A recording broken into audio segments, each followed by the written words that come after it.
Ahoy! Ahoy! Thanks for joining us for the April 14th edition of the VR Saturday Evening News. Before we get started, why don't you tell me what you've been playing this week? Well, I finally finished up Knockout League. It was smashing good time, I have to say. I really like that game. I think it's probably one of the most polished games available for virtual reality right now. Just the whole thing about it is awesome. Yeah, I mean, I can't disagree with that. I quite like it as well. I've mainly been playing Skyworld. I don't know if you've played that or not. Nope. It's a game actually I've had for VR for quite some time, but never actually finished it. For those people watching this that haven't played it before, it's a tactical kind of game. If you've ever played Heroes of Might and Magic, I think it would be a good way to describe it, but you're looking down at the game world in front of you from like a godlike perspective and moving troops around. It's a lot of fun. Well, that being the case, since I haven't seen it before, why don't we run the trailer? Do we? Sure. We have the trailer? Okay, yeah, well, let's cut to the trailer then so I can have a look.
Well, I have been looking for a new game to play since I defeated Knockout League, and I think that just might fit the bill. Yeah, cool.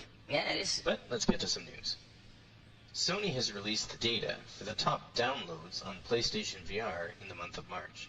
The #1 title is Moss, followed by Job Simulator and PlayStation VR Worlds. Those are a little old. Yeah, Moss is new, but the other titles are at least a year and a half old. Got some staying power, I guess. Mozilla, the developer of free internet browser Firefox, has announced that they are designing a new browser from the ground up for standalone virtual and augmented reality head-mounted displays. The browser will be called Firefox Reality and will be a mix of their Firefox browser technology along with Servo, their experimental web engine. So, Mozilla, the makers of Firefox, are creating a new browser for virtual and augmented reality, and they are calling it Firefox Reality. That is correct. Do you think they hired a marketing or ad agency to come up with that fiendishly clever name? It's tough to say. That is some pretty outside-the-box thinking there, so... On April 11th, social virtual reality application VTime announced that they had just finished a Series A funding round, bringing in approximately $7.6 million. VTime has announced that the first thing they plan on doing with that money is increasing the availability of the program on more platforms. VTime is currently available on Google Daydream, Samsung Gear VR, Windows Mixed Reality, Oculus Rift, as well as Android and iOS phones without a headset. That is already a pretty exhaustive list. Yes, it is. I feel like unless they are going to try and get it running on my toaster, that they've pretty much already covered all of the bases. I mean, really, what else is there? Nintendo Switch, maybe? Also, they say Oculus Rift, but not HTC Vive, so maybe a version of it for Steam? Some good points.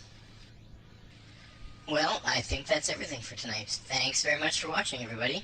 For more virtual reality news and reviews, visit our website at www.varr.tech. That's www.varr.tech. Good night. Good night.